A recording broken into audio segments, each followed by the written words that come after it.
Reformation, I'm going to approach this text and my sermon a little bit differently, a lot differently today, actually, in the spirit of change and so on. And part of it has to do with the nature of the story itself. I want to kind of set up the story for you and invite you to reflect on it in a different way than I'll preach into it a little bit. But this is a story about a guy named Bartimaeus. He was what they call blind, and he was a beggar. And this is in Jericho, okay? So Jesus and his disciples are passing through Jericho. Bartimaeus is on the side of the road as a beggar, okay? And then he hears Jesus is coming, and he's aware of Jesus. This is at the end of his ministry. They're really close now to Jerusalem, and so at the end of time for Jesus. So Bartimaeus, he calls out to Jesus, and he asks him to have mercy on him or to heal him, and it's quite a thing. And within all of that, we have people on the side of the road that are telling him to shut up.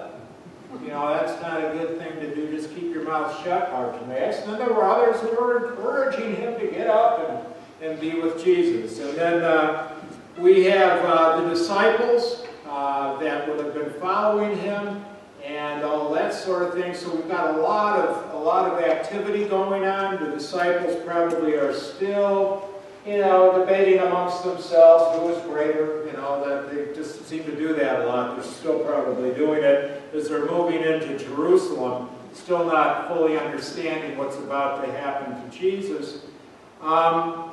We have wealthy people, a lot of wealthy people in Jericho. Jericho had a lot of money in Jericho. It was kind of a resort area. And a lot of priests and Levites, too. Those were the people that came and went to the temple. You remember the priests and Levites in the story of parable of the Good Samaritan.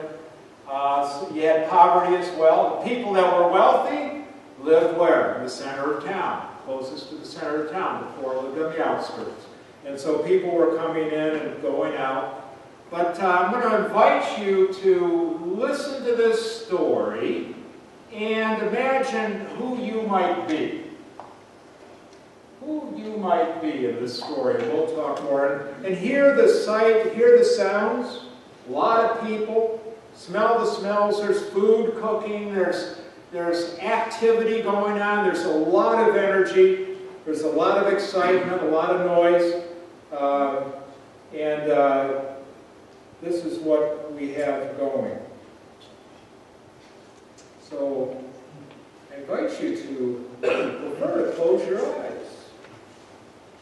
and put yourself in Jericho 2,000 years ago or so.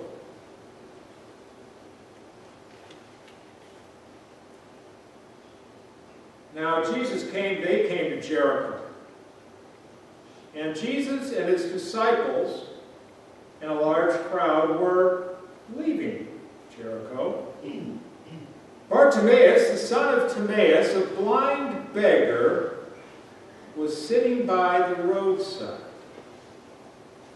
When he heard that it was Jesus of Nazareth, he began to shout, and he said, "Jesus, Son of David, have mercy on me."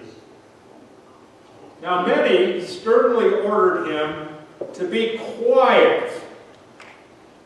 He cried out even more loudly, "Son of David, have mercy on me." Now Jesus stood still and said, "Come here." And they called the blind man, saying to him, "Take heart, get up, he is calling you." So throwing off his cloak, he sprang up and he came to Jesus. And then Jesus said to him, "What do you want me to do for you?" And the blind man said, "My teacher, let me see again." And Jesus said to him, "Go, your faith has made you well." Immediately, Bartimaeus regained his sight, and he followed Jesus on the way to Jerusalem. The Gospel of the Lord. Praise to you, Lord Christ. So, where are you in this story? And I suspect as we think about this story, we can maybe find from time to time in our life, we've played all these different roles. I mean, I think of Bartimaeus, a man who was afflicted. They say he was blind. It could be any affliction, something that was keeping him from the fullness of life. And to the extent that he couldn't even work, he was begging. And he felt hopeless, but now all of a sudden Jesus is there and he feels a measure of hope. And he makes a really radical declaration. He sees Jesus as king. When he says, Jesus, son of David, he's saying, you are it. I get it. I understand it.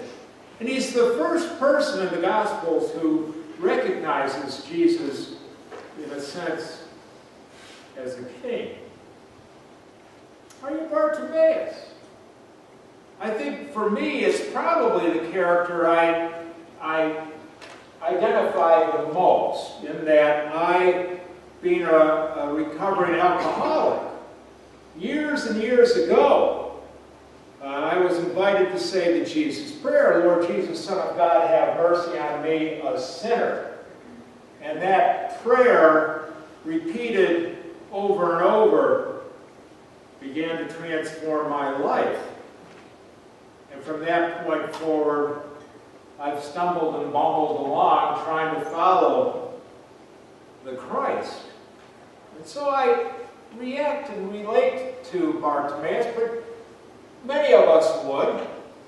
Many of us have had dark, difficult times, and we've called out for help, and someone has been there for us. And it's a good thing. It's possible that maybe you're identifying with someone in the crowd.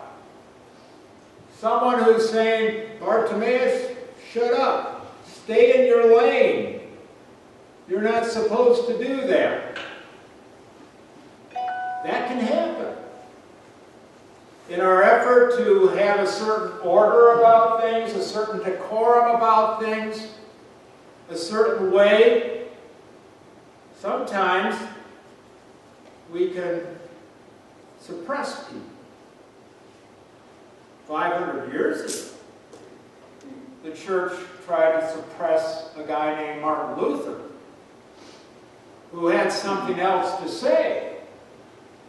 He had a concern. He had a worry. He wanted the church to be God's hands and feet, and it was quickly becoming something else.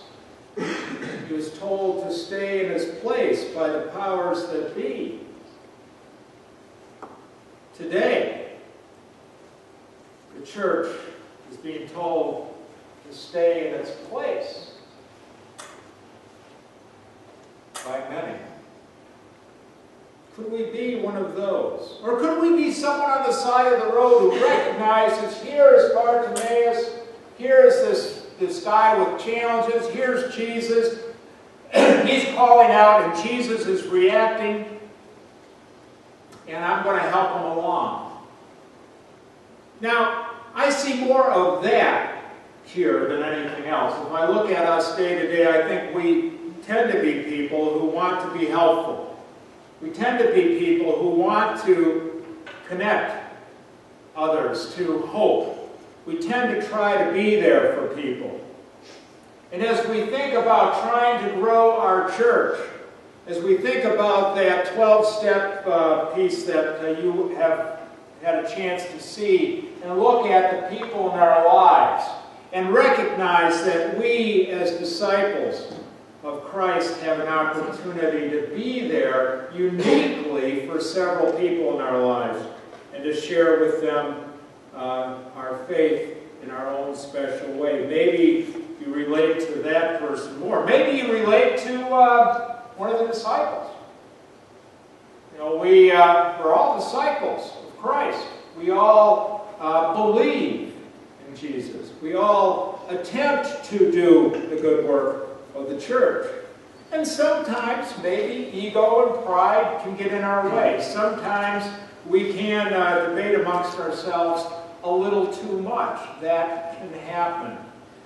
And sometimes we lose sight of who and what we are meant to be. Or maybe we're Jesus.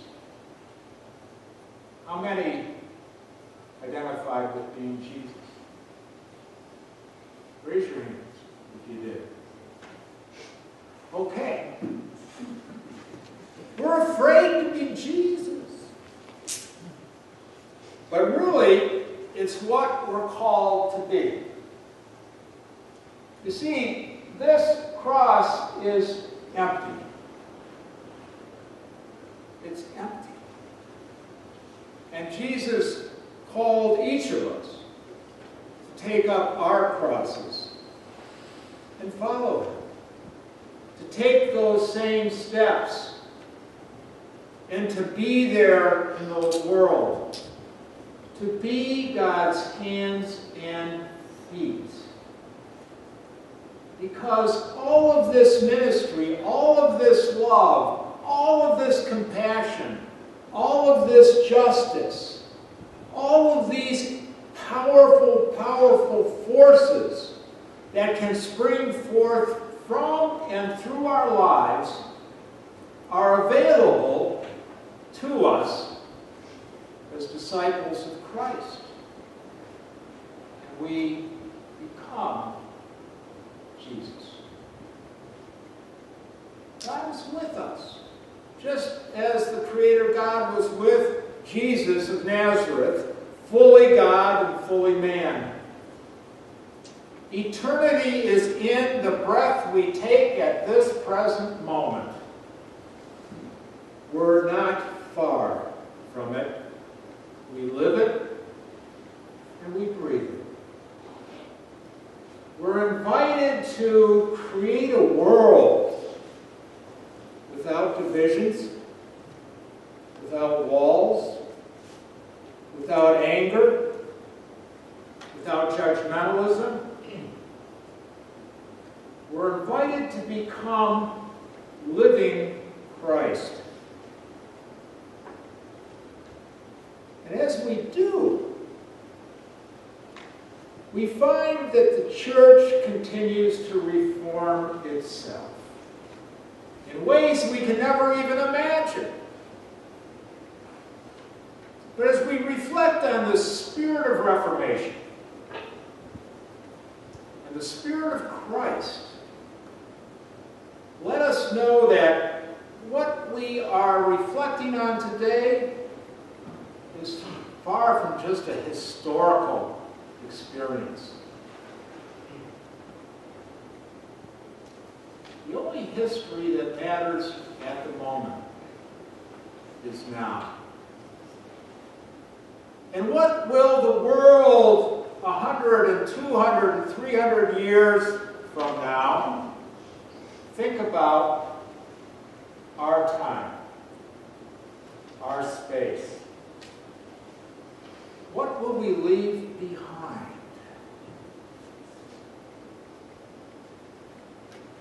The future waits. But as it waits, we get to experience eternity